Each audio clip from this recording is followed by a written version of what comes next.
Ya voy. Agente, se le ha asignado la misión de documentar e investigar la historia de la locución en México y la evolución de la carrera de un voiceover. Con este fin tendrá que entrevistar a diversos testigos que le darán herramientas útiles para su investigación. Su misión actual se archiva bajo el nombre de Locumental.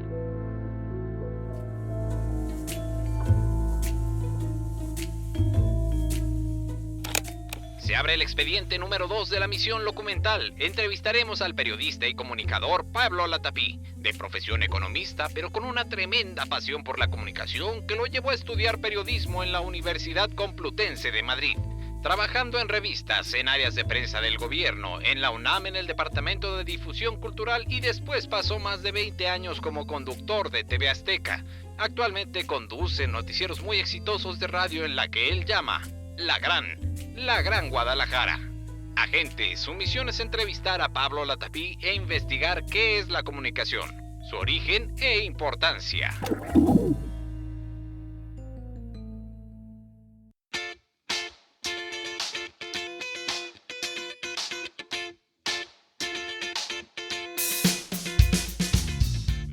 Hola, ¿qué tal? Pues ya empezamos otro episodio más de este podcast, este documental, en donde vamos a explorar un poco acerca del tema de la comunicación, porque para hablar de locución tenemos que hablar de la comunicación.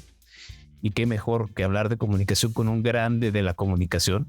Él es periodista, ha sido corresponsal de guerra, ha entrevistado personajes históricos de la talla de Fidel Castro. Él dice que los buenos somos más y promueve el concepto del Wi-Fi emocional. Él es el maestro, malandro, pero sobre todo el amigo Pablo Latapí. Pablo, ¿cómo estás? Encantado de saludarte, Wiki, y además de que la digitalización nos dé la oportunidad de este encuentro. Te extraño mucho, tú lo sabes, de la época que trabajamos juntos, el volver a verte, darte un buen abrazo, pero qué maravilla que a través de la digitalización podamos platicar y estar en contacto y estar otra vez juntos. Mis respetos, amigo Wiki, gracias por lo de maestro, pero maestros, solo hay uno ya, y ya se fue, ¿no? No, me da mucho gusto verte, sabes que A mí más. te quiero y te admiro, y me gusta mucho trabajar contigo, Pablo.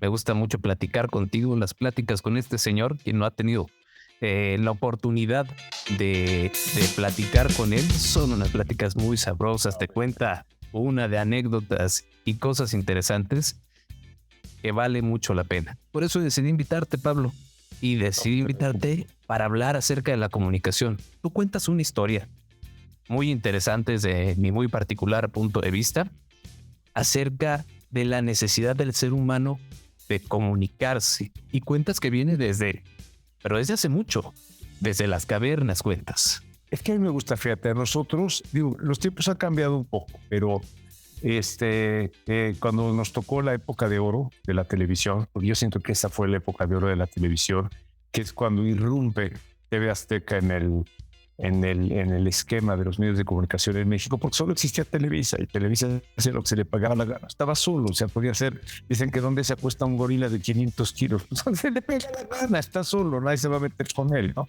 Pero cuando nace TV Azteca, que empezamos los dos a competir, fue muy padre, porque te doy estas anécdotas porque estás hablando de algo que pasó hace 25, 30 años, o sea, tampoco es la protohistoria. Lo que pasa es que ya los ritmos a los que corren hoy los tiempos, pues parece lejanísimo, ¿no? Claro. Pero empezamos a competir y fue muy padre, porque obviamente nosotros teníamos que tener algo muy bueno y competir con ellos que ya eran buenos, pero entonces eso los obligó a ellos a ser mejores, a nosotros mejores. Y yo creo que fue una época en que estuvimos la mejor televisión, porque ellos se pulían por hacer lo mejor y nosotros también. Tuvimos grandes telenovelas, por ejemplo, grandes noticiarios, grandes programas como Ciudad Desnuda, por ejemplo. O sea, porque era esa competencia. Y nos tocó esa época, Wiki, en que en la noche el conductor de noticias se sentaba y te imaginabas del otro lado el aparato de televisión, pues en la sala, el comedor de la familia y la familia reunida. ¿Y qué es lo que querían escuchar esas familias? La historia del día, conocer la historia del día. No existían las redes sociales, entonces era muy probable que fuera tu primera fuente. Por primera vez te estabas enterando de algo que había pasado en el día. ¿Estás de acuerdo? No, a diferencia de ahora, que muchas veces llegas al noticiero y ya sabes, lo único que quieres es ver la imagen o corroborar que es cierto. La comunicación ahora es inmediata. En ese entonces te enterabas nada más por la tele, por el radio, por el periódico. Y en espacios muy acotados. O sea, tenías el noticiero de la mañana, el noticiero del mediodía y el noticiero de la noche. Y era donde estaban las informaciones, estaban las noticias. Pero ese sentarte a escuchar la historia, ahí es donde me gusta a mí platicar, que eso es tan antiguo como la humanidad, ¿no? Y entonces pensar, imaginar la época de las cavernas, ¿no? Cuando salía pues la tribu, los hombres, los guerreros, los cazadores, salían a cazar el mamut, ¿no? Pues allí eran 35 penados con sus lanzas a cazar el mamut. Y cazaban el mamut, pero pues el cazar el mamut no es cualquier clase, cazaba un mamut, claro. Y entonces era pues una batalla, y entonces aquel, boom, y que la lanza desde este lado, y seguramente el mamut en un movimiento pisó a uno, lo destripó, zurró, claro. Sí, exacto, lo mandó allá en fin, entonces, y al final del día mataban al mamut, no sin tener bajas, y una jornada extenuante y muy excitante, y regresaban con la carne del mamut a la cueva, ¿no? Y entonces ahí sí ya se sentaban alrededor de la fogata toda la tribu, y ahí estaban ya las mujeres y los niños con los guerreros, algunos todavía a lo mejor con un brazo jodido, ¿no? Por el trompetazo que le dio el mamut. Y entonces había un personaje que era el contador de historias, el storyteller. Y ese personaje es el que contaba la historia de la cacería del mamut. Ojo, la escuchaban con más atención los que habían estado en la cacería, ¿sí? Los que habían sido protagonistas, que los niños y las mujeres. Eso es muy curioso. Y eso es el conductor de un noticiero de la noche. Es el que te va a contar la historia del día, ¿no? Sobre todo que los noticieros hoy en día, si te das cuenta, bueno, y desde hace tiempo son muy urbanos. O sea, es importante lo que está pasando en Estados Unidos, pero a ti lo que te interesa, y esa es una primicia de la comunicación, ¿no? O sea, cuando te dicen, pueden morirse 1,000 chinos en China, ¿no? No es tan importante como si se te muere un chino en la puerta de tu casa. Esa es nota. Los 1,000 de allá, pues están muy lejos, ¿no? Entonces, claro, te interesa la historia del día. La cercanía. Exacto, muy, muy cerca. Entonces resulta que tú te moviste en la ciudad, ¿no? Y a lo mejor hubo un incendio en una fábrica de pinturas que fue espectacular, y tú en algún punto viste el humo, ¿no? Ya sabes que se quemó la fábrica de pinturas, pero llegas en la noche a querer escuchar la historia del día. Esa que de alguna forma fuiste explicó, sí, no claro. Ha cambiado. Entonces, aquel contador de historias de la caverna, ¿no? Pues es hoy en día el contador de historias. Por eso, en nuestros tiempos, mi querido Wiki, y ahí sí te hablo con un poquito en honor a las canas, era bien importante que el conductor de noticiarios fuera un buen reportero y que estuviera en la calle, ¿no? Y que estuviera en la inundación, y que estuviera en este caso, en el incendio de la fábrica, y te dijera, mira, compadre, esta es la fábrica que se está quemando, ¿no? Porque más le crees la historia, ¿sí? Entonces, eso se resume. El storyteller de la tribu había estado en la cacería del mamut, ¿no? Es ser parte de la historia. Es en cierta forma formar parte de la historia. Y algo que decía mi maestro, porque ese sí es mi maestro y afortunadamente todavía vive, don Guillermo Ochoa, es que te vuelves testigo de primera línea, ¿no? Como reportero eres testigo de primera línea, y como reportero y conductor eres testigo de primera línea y contador de historia de testigo de primera línea. Y eso es un privilegio. No, claro, es una bendición. O sea, el poder contar la historia desde el lugar de los hechos y ser parte de la historia, te da una ventaja que muchos no van a tener. ¿No? Y es muy interesante porque cuando tú te metes como conductor a hacer reportajes, ¿no? Vas sembrando en la gente cosas que después, o sea, se te olvidan, pero después emergen, brotan. Te voy a contar una historia. A ver, me acuerdo que una vez fui a cenar con mi esposa y con mis hijos. Tú conoces a mis hijos, estaban pequeñitos. Eran, estábamos en Hechos del 7 con Lili Telles y Pablo Latapí, ese noticiero que curiosamente fue número 1 a nivel nacional. Imagínate, un noticiero número 1 a nivel nacional. Y me acuerdo que estaba yo cenando y había una mesa ahí, una familia, y había un chavillo, o sea, que te gusta 9, 10 años, y me veía, ya como me veía, y me veía, Y ya, total, ya no aguantó el chamaco y le pidió a su mamá que si podían venir a salir. Ahí viene con la mamá. Digo, caray, oye, digo, yo sé que nos veían muchos niños porque veníamos inmediatamente después de los Simpson, de Bart Simpson y de Homero Simpson. Y el niño me dice, oiga, ¿es usted el que se metió con los grafiteros? A ver, había un reportaje que habíamos hecho como hacía un año, Wiki, en el que efectivamente me les pegué a un grupo de grafiteros de la noche para ver cómo andaban rayoneando las paredes, ¿no? Y eso fue, curiosamente, con lo que se quedó el niño. ¿Sí me explicó? ¿Cómo son ciertos detalles los que te conectan con la audiencia, no? O sea, con ese tipo de anécdotas que te dices, pues a lo mejor para ti fue un reportaje, pues bueno, pero no te marcó tanto como marcó al niño. Exacto, para generar ese güey que está ahí, porque era un restaurante de esos de fondues, ¿no? Ajá. Ese güey que se está echando un fondue como yo, estuvo con los grafiteros y se brincó una barda, porque era, ya ves que nos encantan por eso. Sí, claro. Es que brincar una barda, era algo clandestino lo que estabas haciendo. Eso era lo que más se acordaba. Ah, carajo, ¿cómo brincó este hombre la cerca esa para ir a pintar la pared junto con los grafiteros? Oye, nunca pinté, no me apechara de andar pintarrajeando. Era yo testigo. Pero con eso se quedó este chamaco. Entonces imagínate todo lo que va sembrando en tanta gente. Tú ni te das cuenta y ni te acuerdas, Wiki. No, claro. Oye, Pablo, ¿y a ti, como ese niño, qué fue lo que te marcó en tu infancia? ¿Cuál fue el primer recuerdo de comunicación que tienes en tu infancia, de escuchar algo en la radio que de repente te marcara o que dijeras, esto me gusta?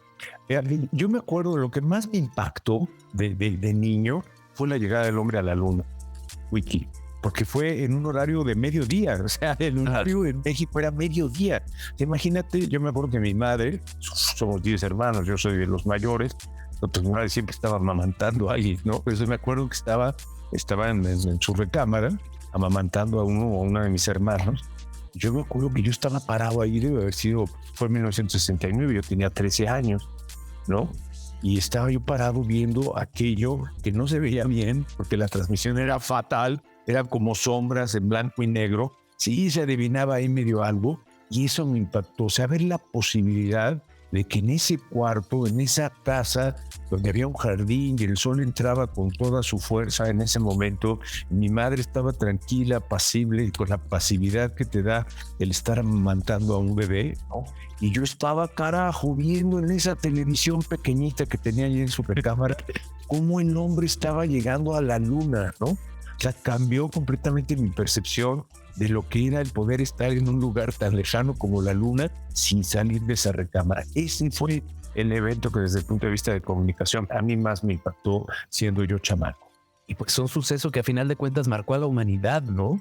O sea, la llegada del hombre a la luna, pero en especial marcó a Pablo Latapí, de 13 años, que estaba sentado viendo la televisión y que estaba imaginándose cómo sería estar en la luna, ¿no? En ese momento, a pesar de estarlo viendo, pues dices, pues es que me queda aquí, me queda atrás de la pantalla la luna.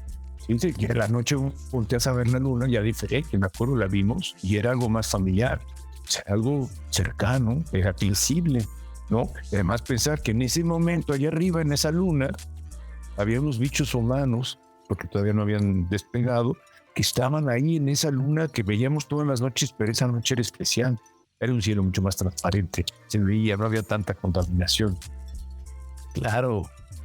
Oye, qué padre experiencia. Y digo, como experiencia que te marcó, pues es una de las grandes en la historia de la humanidad. O sea, ni siquiera la historia de la comunicación, pero sí la historia de la humanidad también.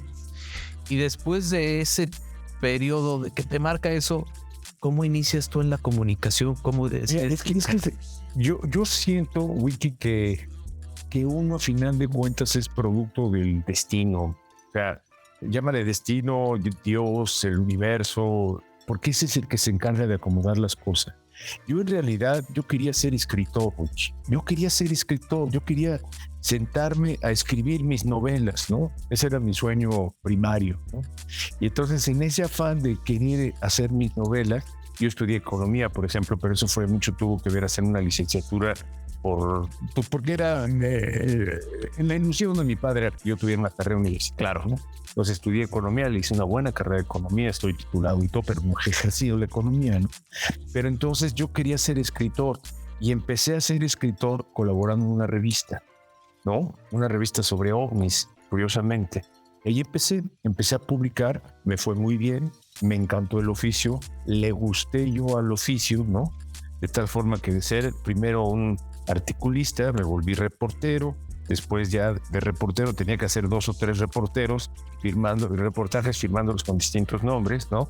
Para que tenía yo mis seudónimos, Jean-Pierre Georges, y no me acuerdo otro, pero sí, nombres muy mamarrachones, ¿no? Y con eso publicábamos distintos reportajes y terminé de director de la revista y de varias revistas, ¿no?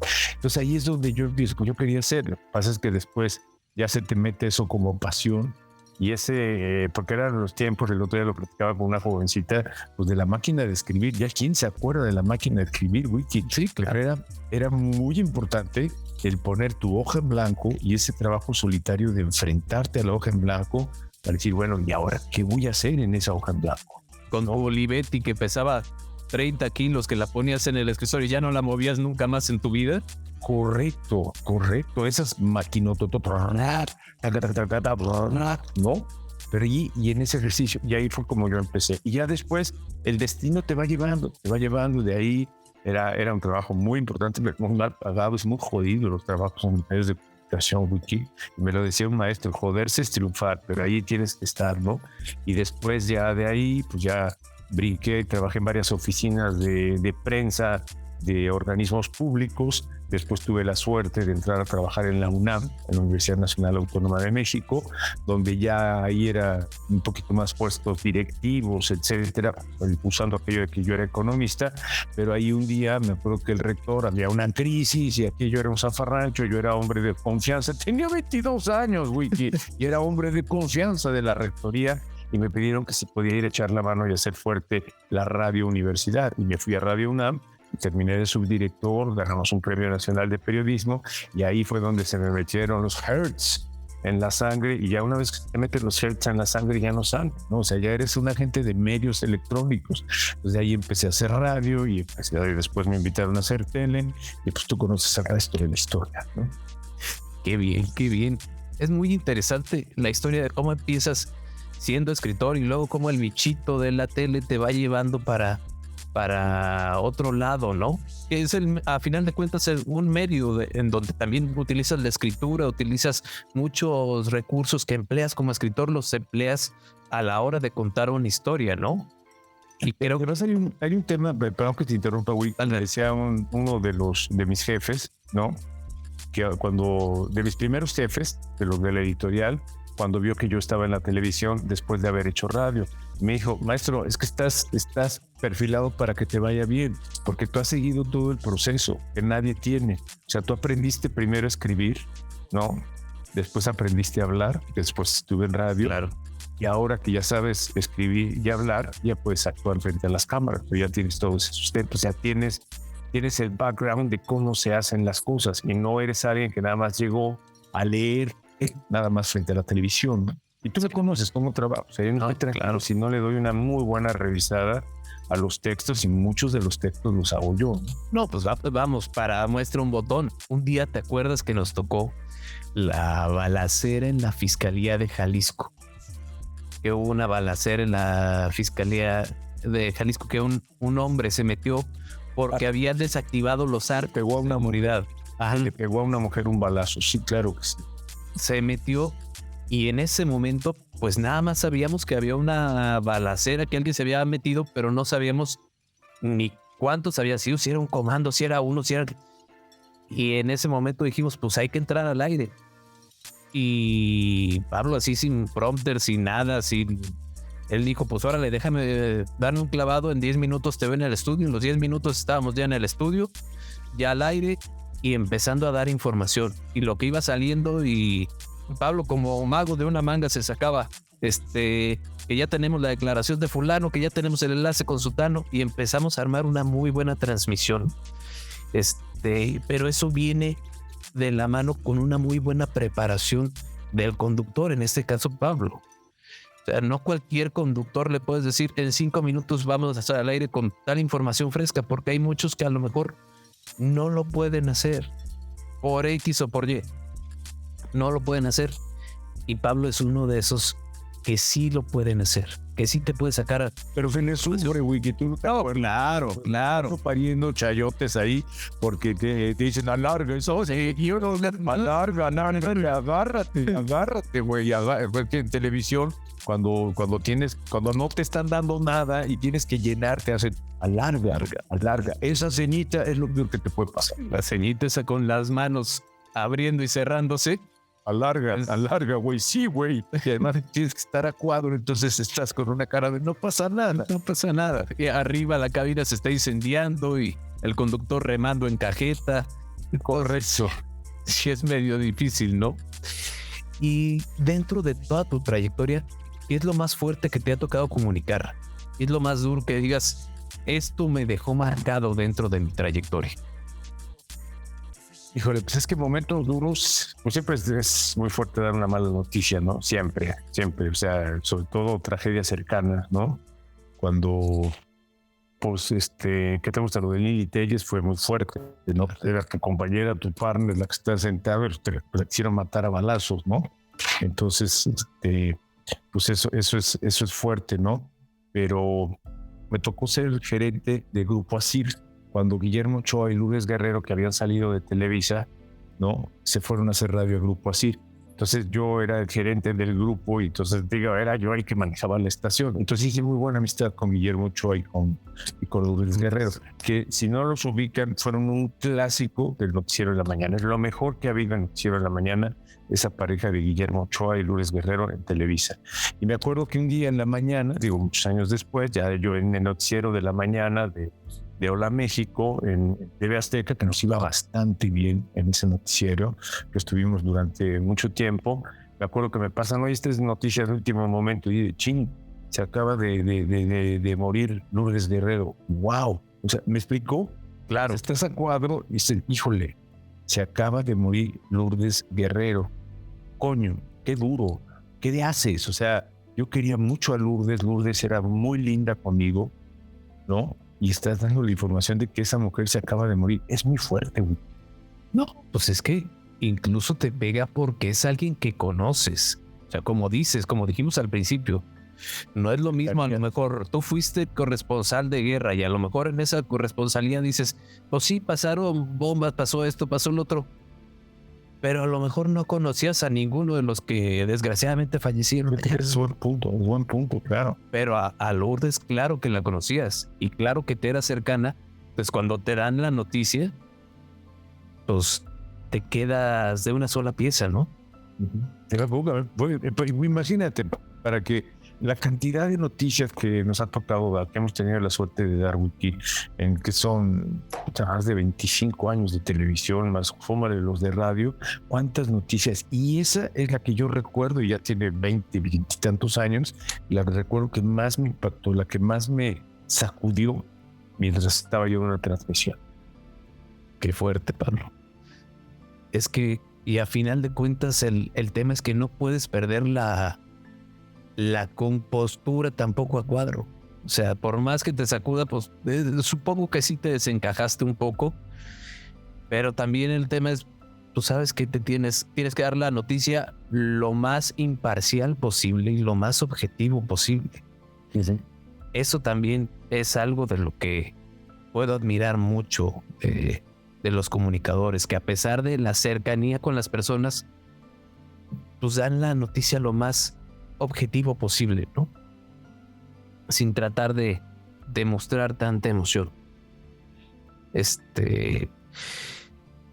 Ahora, Pablo, así como transmite las emociones ese tipo de noticias, como a ti te transmitió esa emoción, la comunicación transmite emociones, y más cuando estás en un colectivo, es decir, cuando estás en un estadio o cuando estás en un hospital o cuando estás en algún lugar con más personas.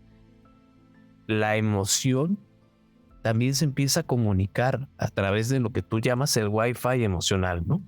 Es correcto, es correcto. Y además es psicología pura, o sea, no creas que es una invención que me saqué yo de la manga. Tú no sabes, Wiki, o sea, digo, yo soy economista, soy comunicador, pero mi hobby, mi pasión es la psicología, ¿no? O sea, soy un psicólogo de lectura, ¿no? O sea, me encanta estar leyendo. Y entonces, lo que hemos encontrado, Wiki, y lo hemos vivido, es impresionante, lo hemos vivido, es que cuando, por nosotros siempre hemos dicho, pero bueno, somos más, ¿no? Cuando más estamos más desesperanzados, como a mí me tocó vivir en Tijuana en la época más difícil, ahí fue donde fue patente, y que los buenos somos más, pero tenemos que hacer más. Si no, los que hacen ruido son los malandros, y esos son los que te revientan el esquema, ¿no? Pero todos nosotros aprendimos que si los buenos empezamos a hacer cosas buenas, ¿no? Existe una especie como los seres humanos, y lo decía Maslow, ¿no? Los seres humanos somos esencialmente buenos, o sea, nuestra naturaleza es de buenas personas, de buenos bichos. Entonces, es eso, cuando tú ves que alguien está haciendo algo bueno, te conectas, las neuronas como que espejean, se identifican con las neuronas de esa persona y se crea una comunicación. Y hay ejemplos que son fantásticos. O sea, tú vas por la calle, ¿no? En una ciudad de muchísimo tráfico, y el tráfico está complicadísimo y todos somos garras, ¿no? Pero si tú en una entrada, una salida de una avenida principal empiezas a aplicar el 1 a 1, el de atrás se contagia y lo aplica, Wiki, y el de atrás también. O sea, es un reflejo.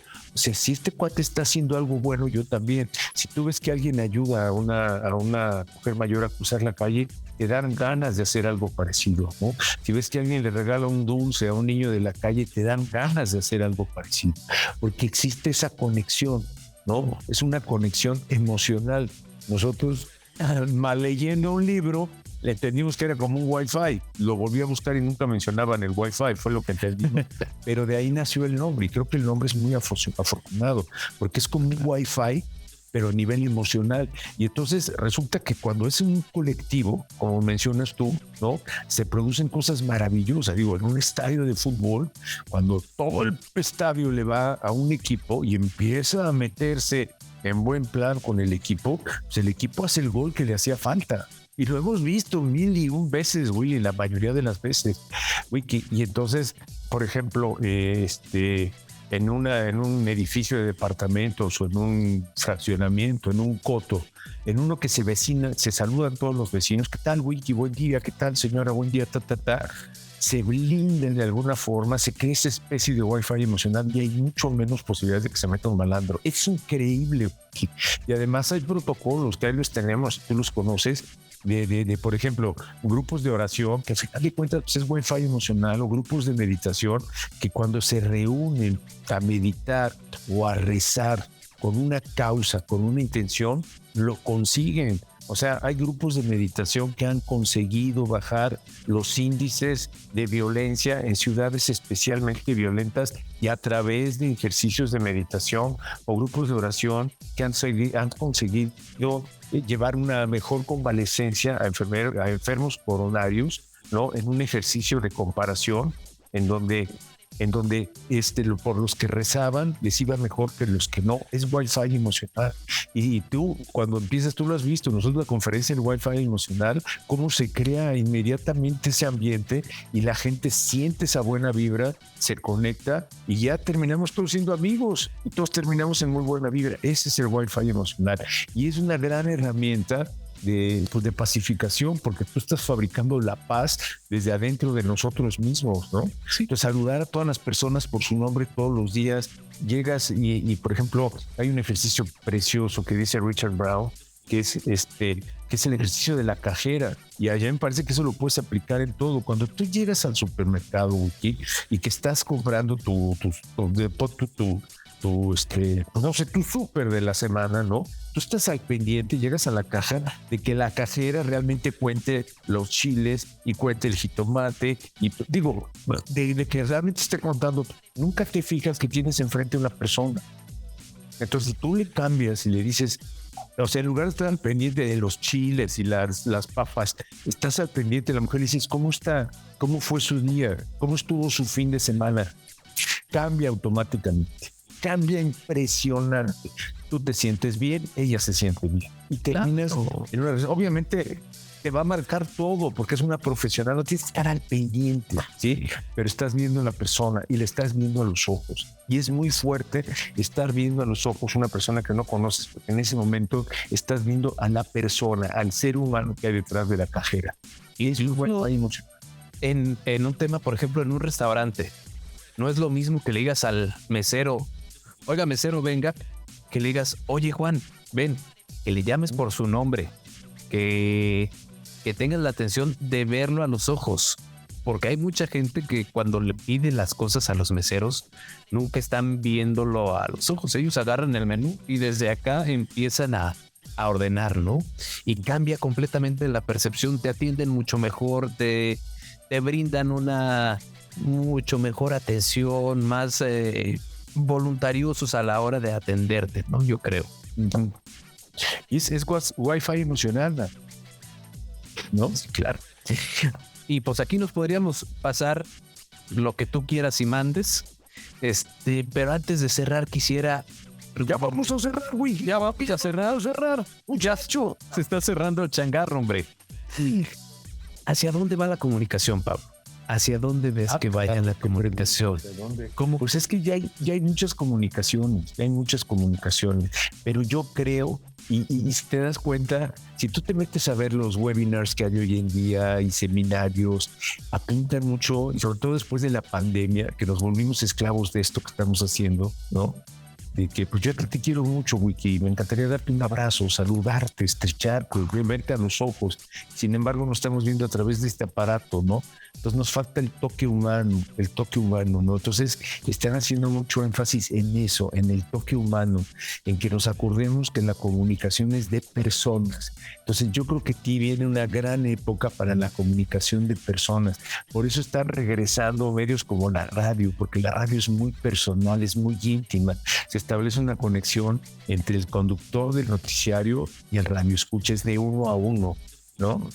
Entonces yo creo que sí, vamos a seguir con esta locura, con este mar, con esta anarquía, este caos que son las informaciones en el mundo digital, ¿no? En donde van, vienen cosas ciertas, cosas falsas, pero va a llegar el momento en que vas a necesitar esto, o sea, el escuchar a alguien que esté cerca de ti a través de un medio como la radio. Seguramente lo va a retomar la televisión, van a dejar de hacer todas estas jaladas que están haciendo de a ver quién hace más locuras en la tele, y van a volver a ese toque humano, ¿no? Ese uno a uno. Yo creo que ese es el futuro de la comunicación y va a ser muy fuerte, nos va a regresar, ¿no?, a nuestro carácter de ser humanos, Pues es que, como dices, o sea, a partir de la pandemia, la gente tiene la necesidad de comunicarse con alguien, porque en todo el año que se estuvo completamente encerrados, año y pico, pues no tuviste comunicación con ningún ser humano si no fue a través de esto. Hasta hace poco es cuando empiezas a tener comunicación con los demás, pero de todas maneras urge, y más para nuestra cultura como mexicanos, como latinos, el hecho de poder estrechar la mano de alguien, de abrazar a alguien, tiene un significado y un valor. A lo mejor es el triple de valor que para un inglés, para un europeo, que a lo mejor el contacto físico a lo mejor no es tanto, o un japonés que dice, puedo dejar un poquito de lado el contacto físico. Pero para los latinos, para los mexicanos es muy importante abrazar a los seres que queremos, a quienes apreciamos. Nos es muy importante poder tocarlos, poder tocarle el hombro, poder tocar la mano, lo que sea, ¿no?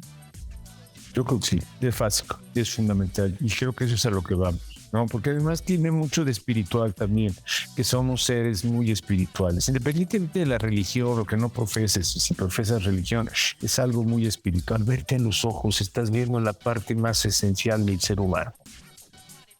Es muy bonito, Wiki, es muy bonito. No, es muy padre, y es muy padre esto de la comunicación, y que los seres humanos tengamos esa necesidad por comunicarnos, por transmitir lo que pensamos, lo que sentimos, lo que vivimos. Y lo ves, por ejemplo, tú me acompañaste en muchas de las conferencias. O sea, te pueden ver en la tele, puedes haber estado en Irak, puedes haber entrevistado a Bill Clinton, puedes haber estado sentado junto a Vicente Fox. La gente lo que quiere ver es a la persona. a la persona. Y tú estabas conmigo, ¿no? O sea, se recrea la relación cuando te ven en persona. Y no porque se hacen de la tele, sino porque es un ser humano que te está comunicando y te está transmitiendo ahí mismo. Es el éxito de las conferencias presenciales. Por eso nos va tan bien en las conferencias, Wiki.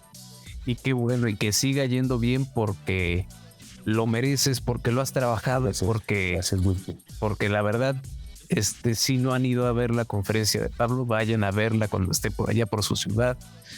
Es una chulada de conferencia, una chulada.